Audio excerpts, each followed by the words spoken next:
Hey everyone, welcome back to K-Korner, the channel where we dive into the wild world of entitled people and their unbelievable stories. Hope you enjoy it, and without further ado, let's go. When I was in high school back in the late 90s, one of my teachers shared a story with the class in order to explain why we would have a substitute teacher next week. My teacher was in his late 30s, married for only a couple of years, and over the summer he and his wife bought their first house together. As is typical, the house was in a development that had an HOA. While he wasn't thrilled at the idea of a meddling HOA, it is a necessary and unavoidable evil. He went through their CCRs with a fine-tooth comb and decided that while there was some stuff he wasn't a fan of, overall he could live with it, so they signed the papers and bought the house. About a week after they move in, they get a non-compliance letter stating that the tree in their front yard was not an approved species and must be removed. Problem is, the tree was native to that spot, was estimated at 80 to 100 years old, and was a pecan. I mention the type for two reasons. First, a pecan produces nuts, obviously, and that is why the HOA said it can't be in the front yard. After all, a lawnmower flings a rogue pecan through a neighbor's window and there will be an issue. The second issue is that this was in the Dallas, Texas area. The pecan is the state tree of Texas, and as such gets a little legal protection. Basically, to cut one down, you need to have a permit. To get that permit, you have to show the tree is diseased or a hazard. Just being in the way is not sufficient. My teacher is upset as the tree is large, provides lots of shade, and he likes eating pecans.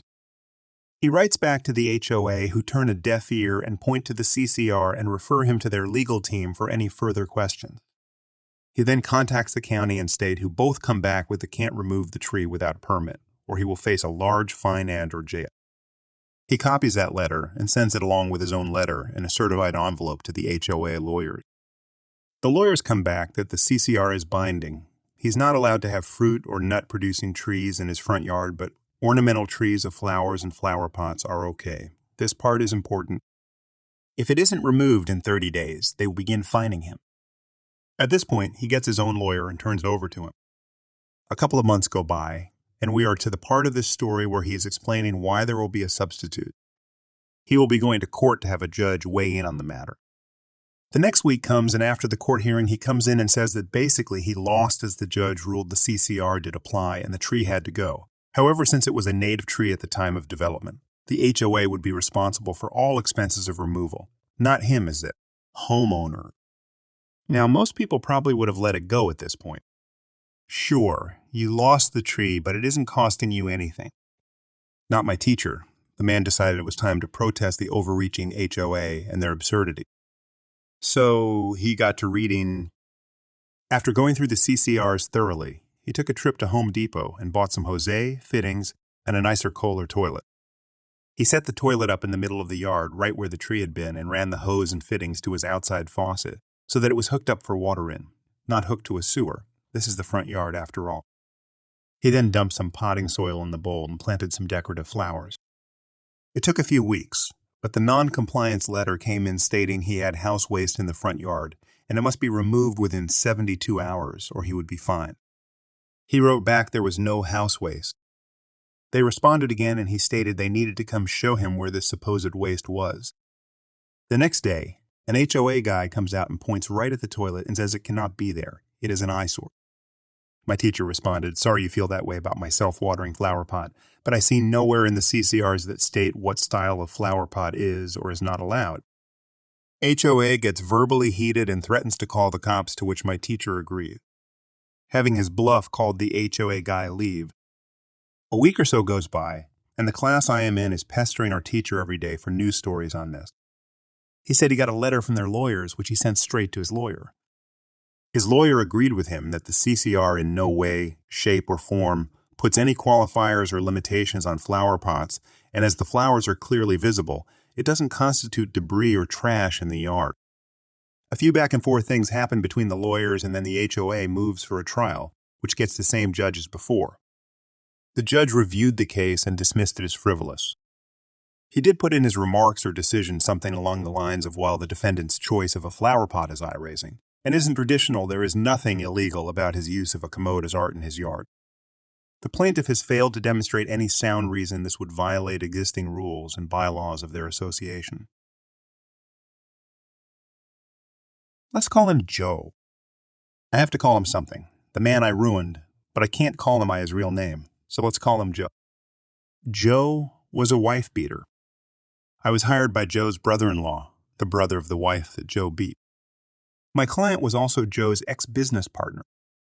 Aside from the whole "you beat up my sister" thing, my client had another beef with Joe, a serious business beef. My client took it to court and gave me the case to handle. Joe and his lawyers fought me long and hard. Joe was confident that his bullshit and outright perjury would carry the day. It had always worked before. His bullshit and his fists had won him a good settlement with his ex-wife, free of child support, so maybe he thought that threats and lies would carry the day once more. But he was wrong, and after the trial I had a judgment against him, a big judgment, far bigger than he could pay. Joe twisted and he turned and he shimmied and shaked, but after a while I'd located and taken all his assets. It was easy, really. Joe had no thought of consequences, and so he didn't lawyer up until it was too late. If one of my clients ever sues you, you're in trouble, because my clients lawyer up before they even know your name. But Joe didn't lawyer up until the process server threw the papers at his feet, and by then, it was far too late. I went through Joe's assets like a meat grinder, and after a while Joe had but one property left, a house, and he clung to that house, for it was rented out and his sole source of income. Joe lived in the unfinished basement, and he survived on what the upstairs tenants paid him. He cashed their rent checks at payday loan places, paying hefty fees, but it was worth it because he knew that I'd garnish any bank account that he opened. Joe managed to hide his rental place from me for a while because he owned it through a numbered company, but my investigator found him one day and followed him home. Joe self-repped his way through the next stage, which took a couple of years, while I punctured his corporate veils and his sad efforts at a fraudulent conveyance. But in the end, I had his last house, the house where he lived in the unfinished basement. Joe stepped out one day to get a pack of cigarettes, and when he came back, the sheriff had changed the locks. "Can my client at least live in the basement?" Joe's lawyer said to me, pro bono, because by this point Joe had nothing to pay lawyer. I knew the pro bono guy. He practiced law nearby. As I was talking to him, I could see pro bono guy's office window across the parking lot from my office tower window. "Ask the purchaser," I said. "It's out of my hands," and it was. I told Joe's lawyer that the new owner, a nominee, one of my client's employees, wouldn't let him back into his shitty basement apartment. Joe, a man who had owned this and that here and there and all over town, had just lost the last thing he owned on earth. Except for his truck. He still had his truck left. Joe's truck was this big-ass gas-guzzling beast that he drove around in. It was too old and too frail to be worth seizing, so I let Joe keep it, and I was glad I did that because now the truck was where Joe slept. Until he made a mistake and lost his truck, too. He lost his truck the day I got a phone call from the tenants at the house that Joe used to own. He came back and parked his truck across the driveway, the tenant said, adding that Joe had gone nuts. He'd parked his truck there in a rage, out of spite, and then walked into town, saying he'd be back later that day to sleep in his truck. "Can you get around the truck?" I asked. The tenant could not. The driveway was blocked. I called one of the tow truck guys that I used to defend back in my criminal lawyer days, and in a couple of hours that truck was gone and parked somewhere else, somewhere special, in accordance with my specific instructions. "My guy wants his truck back," the pro bono lawyer said the next day when he called me. "Not happening," I said. I stood in my office 15 floors above the parking lot and looked down where I imagined my pro bono counterpart was standing in his office, facing the same lot. "But you have no right to the truck," he said. "He has no right to block a man's driveway," I replied. It was terrible, really, standing up high, pronouncing words that took away a man's final asset, the last thing he owned on earth. I imagine that this must be what God feels like before he strips a man of everything and sends him to hell. "Are you really going to make me go to court over this?" said pro bono guy. "Do what you got to do," I said. And pro bono guy said his client was coming in the next day to sign an affidavit, and then they were going to court to get the truck back. But I was unconcerned. The next day was bright, and the sun was shining, and it was 9 a.m. as I looked out the window and sipped my coffee. My phone rang. I picked up. It was pro bono man. "Why didn't you tell me that Joe's truck was parked right outside my office?" His voice was tight, and I could tell that he must have been shaking with anger. "Is that so?" I said, staring out at Joe's truck parked 15 stories below me. "How careless of my bailiff to leave the truck where your client could easily take it back. I really must speak to him." Very funny. "My client's going to sue." "No, he isn't. He's going to get in that truck and drive away, right now." I told my tow guy to fill up the tank, and he gave it an oil change too, gratis. "Tell your client to get in his truck and drive off, and that if I ever see that truck again, I'll seize it to satisfy the rest of my client's judgment." Pro bono guy tried to argue, but I was firm. Then I put the phone down and picked up my coffee. A few minutes later, Joe walked out of his lawyer's office and over to his truck. As he walked, I saw that there was no longer a bounce to his step. The joy had gone out of him. Joe wasn't the first guy I ruined, and he won't be the last, but he is the only one whose final ruin I witnessed from on high, from my office, and it was one of the most powerful experiences of my life watching a man walk to his truck. Knowing that I had stripped him of everything else he had, and that he owed his possession of his last asset, his truck, to my mercy. Joe drove away, his big-ass ancient truck spilling clouds of smoke from the exhaust. I was pretty sure I'd never hear from him again, and I never did. To start, some backstory. This happened many years ago, when I was 11 or 12. Back then, I had a whole gang of friends in the neighborhood with whom I would play outside whenever we could. Most of the members were slightly younger than me, but the younger sister of one of my friends was also present, which we were fine with, and we all considered her our younger sister, as we had all been playing outside together for most of our lives. She had a cat, important. There was also a child about the same age as me who we used to play with, but didn't anymore, as he was very short-tempered in general, started fights a lot, tried to threaten us with his air rifle, and had a jerk of a mother who would always stick up for him. He still lived in the same neighborhood as us, however, and also knew what time we would go outside to play. This fact will be important later on. It started when my whole gang and I decided to go to a nearby park about a 10-minute walk away. We were aware of the fact that the entitled Brat, E.B., was there with his mother, but we just resolved to keep our distance and not let him provoke us. When we were almost at the park, I could hear a faint bang sound, but thought nothing of it. We had just climbed up the stairs to the park. It was on a hill, and we saw something that would horrify all of us. The child had my friend's younger sister's cat in its kennel. He had set it down about 20 feet away from him, and he was taking pot shots at the kennel with his air rifle. Even worse, you could hear the poor cat's cries from where we were standing, about 10 feet away. What was the mother doing, you ask? Good question. She was sitting about 40 feet away in full view of us, on her phone, not even raising her head. Given the title, I think what happens next is pretty self-explanatory. Before I get to it, I want to clarify that E.B. was relatively big for his age, 11, and weighed at a guess, 100-ish pounds, or about 45 kilograms.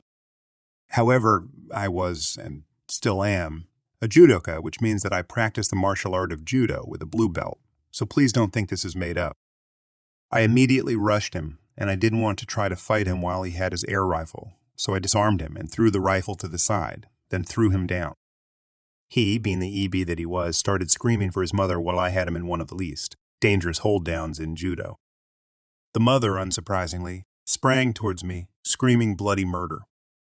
I pulled Eb to his feet after he said, "Okay, please stop. I give up, hoping to explain to Ian that he was shooting at the poor cat, but he immediately attacked me again. This time, I wasn't having any of his nonsense.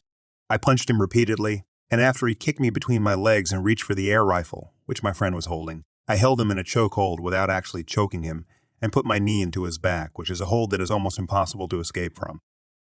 Mind you, this whole time E.M. was screaming that she was going to kill me and was going to call the cops because I had stolen her child's air rifle, tried to kill him, and used it on that cat. You're a menace to society, but seemed very unwilling to step in to help her precious darling. I asked her what her evidence against me was, and she replied with, well, I know people at the police department, okay? To be honest, I was getting scared at this point. Remember, I was just a kid, okay? I let the kid up, but still didn't give the air rifle back. I still found the courage to ask her how she was going to beat my evidence about animal abuse, as all of my friends could provide proof. It was at this point that she messed up. She slapped me. I obviously didn't attack Ian back, but instead we did the slightly cowardly, but now what seems like the right thing. We all just grabbed the cat and started running back to my house. However, we didn't even get out of the park as a couple of my friends had run back to my house already and told my parents. They showed up right there and then, and there was a 15-minute argument, which ended in my parents storming off to the car, taking a lot of photos of my cheek, dropping me off at my house after showing me where the first aid kit was, and presumably going to press charges. The best thing about her slapping me, by the way, proof. The slap didn't hurt that much, but she had broken the skin on my cheek and scratched it with her long nails, and there was a ton of blood. To cut an already long story short, she was taken to the police and my parents filed charges. And the moment you've all been waiting for. The cat was okay. She had been hit with a pellet but survived, as she was taken to the animal hospital right away, and her leg didn't even need to be amputated. She died a year ago, unfortunately, but she was happy up to her death and didn't suffer. When I was at uni, I started dating this guy. At first, he was wonderful. Dedicated to his studies, fun to be around, attentive, and always surprising me with things, working hard at his job, etc. Then, bit by bit, things unraveled. He started skipping classes. Then he barely bothered to go at all. Worse still, he never helped around the house. Never washed up, cleaned up, did laundry, nothing. He was even fired from his job for too many no-shows. All he wanted to do was sit at home and play Xbox or browse the message boards and forums. This was in the days before social media, when dinosaurs roamed the earth. This left me having to pick up extra shifts, sometimes double and triple shifts, all while going to class and studying. I later learned that this was a pattern for him. He'd be really dedicated to whatever he set his heart on, but then get bored and fall back into old bad habits. Then he'd find a new passion and rinse and repeat. I knew I should have ended the relationship much sooner, but I held out hope that he would snap out of it, that maybe it was just exam stress getting to him. I desperately wanted things to go back to how they were, but it was not meant to be. I caught him cheating and threw him out. I was so stressed with everything that it wasn't until the next day that our joint savings account crossed my mind. There was a little over $5,000 in there and borrowed a few hundred from him. The rest was money I had saved. I checked the account and it was all gone. My ex had cleaned out the account and moved into a new flat with his side chick. I called the bank. There was nothing they could do. He was authorized on the account. I contacted the police. They told me there was nothing they could do since it was a joint account, so nothing criminal had happened. They suggested taking it to civil court, but said I'd probably spend more money than I got back in legal fees, so it likely wasn't worth it.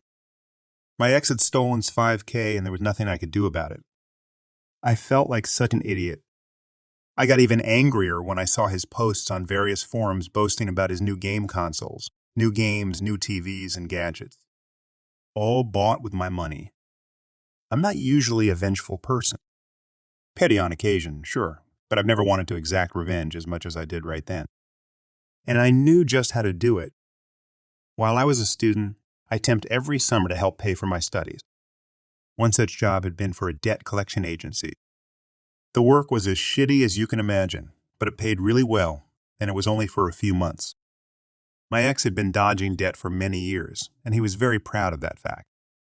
He was also proud of the fact that his debt was close to being statute barred and he hadn't paid a penny. For those of you who don't know, in the UK, creditors have about 6 years to collect a debt, and then it becomes statute barred. That means the money is still owed, but creditors have no legal way to enforce payment, such as using bailiffs. My ex was a few months away from reaching statute barred status. However, what a lot of people don't know is that making a payment on that debt resets the clock. If you pay any amount, then that 6 years starts from scratch. Previously, I had used my insider knowledge to help him dodge the debt. Now I would use it to hit him where it hurt. By the end of our relationship, I was handling everything, including his debts. I had the paperwork, so I knew who he owed and how much. I called his creditors up. I was honest and said I was a friend calling to make a payment on his behalf. I didn't pretend to be him because that would be big legal. No. They weren't allowed to disclose any details, but they were able to take payment. I paid the minimum I could on each debt, about sewn on most, but one had a minimum payment of sewn .50. It was the best like .50 I have ever spent. I also made sure to give them his new address and contact details, as well as his parents' address. Having worked in the biz, I knew they wouldn't change the address since I wasn't the account holder, but they would note it. They had various systems where they could search for his name against that address and see if anything came up. If they got a hit, they'd change the address. The trap was set. All I had to do was wait. A few months rolled by. Then it happened. His posts on the forums went from boasting about his new gaming C to panic about a court date. He called me and begged for advice. I told him to F off. Seeing I wouldn't help, he asked for advice in the forum. One of his online friends told him not to turn up to court. That way they wouldn't be able to prosecute without him there. It was terrible advice that was 100% untrue. In fact, not showing up is one of the worst things you can do, especially in civil court. This was getting better and better. The court date came and went. My ex, naturally, didn't go.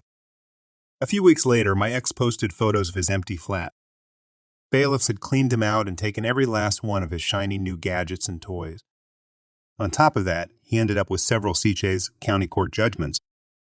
These are a big deal and can seriously damage your credit history, making it hard to get bank accounts outside of basic ones, near impossible to get credit, including getting a mortgage, and it can also make it hard to rent a place since many landlords don't like renting to people with CJ's ads. They're considered high risk. He also won't be able to find jobs in the financial sector. Now that he was broke and didn't have nice things, his side chick left him. I never got my Svivek back, but it felt good to see everything he bought with his ill-gotten gains taken away. Hope that $5K was worth it. For anyone wondering how a student accrued 6 years of debt, he started at the university I attended when he was 25. He had initially gone to a different university at 18, but dropped out at 19 and went into the world of work.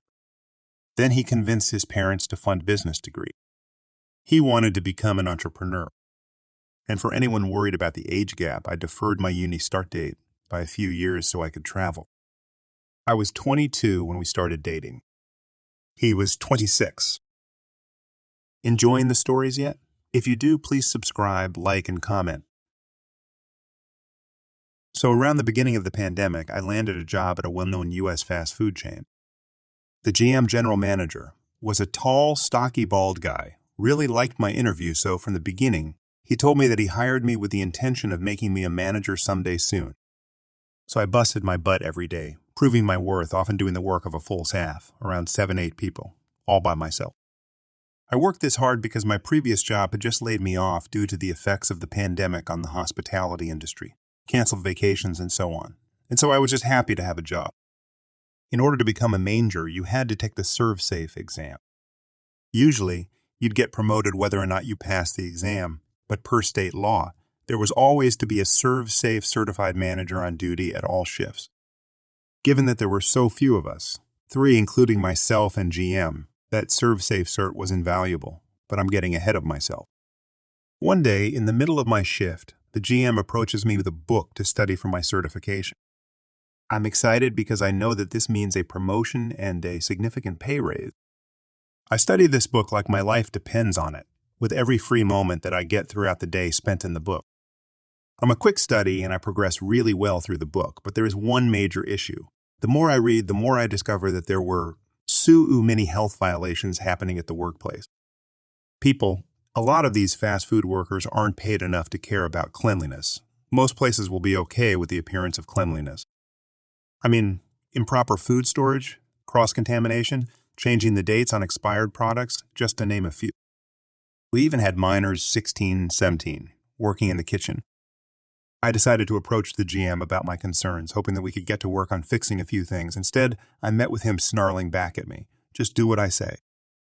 I am shocked. Then he begins to make my life as miserable as he can. He would intentionally short-staff the shifts that I worked because he knew that I wouldn't complain about doing extra work. And then when our numbers suffered because there was literally 3 of us doing the work of 7-8 people, he would bark at me at the beginning of the next shift in the presence of my coworkers. He went in deep calling me worthless and all types of names just to degrade me. He would normally threaten my job about 2, 3 times during a shift. I actually began to gaslight myself into believing that I was in the wrong and to just work harder. It didn't really click that I wasn't doing anything wrong until one day when I stopped by during the morning shift. I worked nights to check in on something, and I noticed the morning manager clock in, then go back outside to smoke and have breakfast. I was so shocked because no one said anything. I approached one of the morning guys that I knew I could trust and asked him if this was a normal occurrence. He said yes, along with so many other things that this female manager got away with that I would probably be fired on the spot for. During this entire fiasco, after many breakdowns where I would go to the freezer to cry, I did it. I passed the ServSafe exam. I was very proud of myself. If my life was miserable before, I don't have the words to begin to describe what my life became after getting certified. Apparently, and I have no way of verifying this, GM became threatened by me and intensified my misery. I forgot to mention that in an attempt to save money so his numbers looked good, he would literally make some workers work days for free. Let me explain. I noticed that some employees would work double 5 days a week and get paid the exact same as the workers who work normal hours. People listen to me. Hard work is rarely, if at all, rewarded in the U.S. This man would manipulate the time clocks to essentially force some of the more gullible employees to work overtime and only get paid for 40 hours. I kid you not, there was this young girl, fresh out of high school, who would somehow manage to work 70 hours a week and only be paid 40. She somehow thought this was normal. Here's the kicker. While he was manipulating the clocks, abusing some of these kids, he would always be on the clock even when he'd left for the day. One day, I had the audacity to clock him out because he wasn't in. This man gave me the tongue lashing of a lifetime next time he saw me. Now comes the karma, and it was sweet. The thing about cosmic justice is that it has a sense of humor and irony. I specifically remember that in one of my GM's tirades, he would tell me that I would be coming in here as just a customer and not an employee at some point. Keep this in mind because this is important for later. So, a random Tuesday morning, I'm still recovering from last night's shift when I get a phone call from one of the morning employees. She can barely get a word out in utter shock, but I made out that she was saying they just fired GM. I let out this maniacal laugh that I'm sure my entire neighborhood heard. I laughed to the point of crying. So apparently, the store was doing so bad that it caught corporate's attention. They sent a couple guys to do an audit, and get this. They pointed out every violation that I had previously pointed out to the GM. It was so bad that they fired him on the spot. The corporate guys became our acting GM. The store had to be shut down for a couple days to fix the craftus that it had become. Get this. Remember how GM said that I would one day come to the store as a customer and not an employee? Well, guess who ended up coming to order food a week after being fired? I almost snapped my ankle running to the front to serve him with a smirk. To make matters worse, his wife left him after he was fired. Apparently, he was cheating on her with the morning shift manager. It all made sense now, how she got away with anything. We only found out because she used his phone to text the work group chat, exposing the affair and telling us that this man had contracted an STD from the affair. It felt great to be validated and vindicated for everything I pointed out.